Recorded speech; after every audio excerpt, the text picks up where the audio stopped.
বাড়িতে একবার এইভাবে ছোলার টিক্কা রেসিপিটি বানিয়ে দেখুন, কতটা সহজ এবং ডিলিশিয়াস।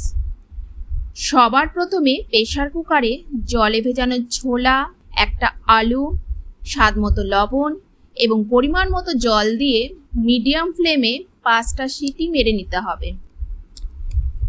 এবার মিক্সিং জারে কিছুটা সেদ্ধ ছোলা, সেদ্ধ আলু আর 1 কাপ দই দিয়ে ভালো করে ব্লেন্ড করে নেব।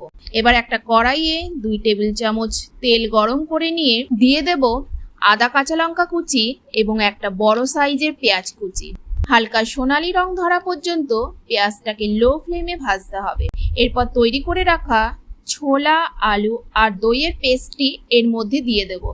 আর দেব স্বাদমতো লবণ, 1 চামচ ধনে গুঁড়ো, 1 চামচ কাশ্মীরি লাল লঙ্কার গুঁড়ো, হাফ চামচ হলুদ গুঁড়ো, গরম মশলার গুঁড়ো আর দিয়ে দেব 1 চামচ ছোলে মশলা পাউডার।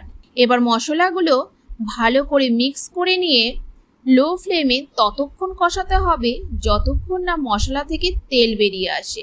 মশলা থেকে তেল বেরিয়ে আসলে সেদ্ধ করা ছোলা দিয়ে দেব এবং ভালো করে মিক্স করে মিডিয়াম ফ্লেমে ঢাকনা বন্ধ করে 10 মিনিট রান্না করে নেব। সবশেষে এর মধ্যে দিয়ে দেব কিছুটা ধনেপাতা কুচি আর গরম তেলে আদা ও কাঁচা লঙ্কার তড়কা লাগিয়ে এর ওপর ছড়িয়ে দেব। এতে ছোলা রেসিপিটি স্বাদ আরও দ্বিগুণ হয়ে যাবে। এটি গরম গরম সার্ভ করুন কুলচে, পরোটা, নান ইত্যাদির সাথে। এই রকম বিভিন্ন ধরনের রেসিপি পেতে চ্যানেলটিকে সাবস্ক্রাইব করে রাখুন।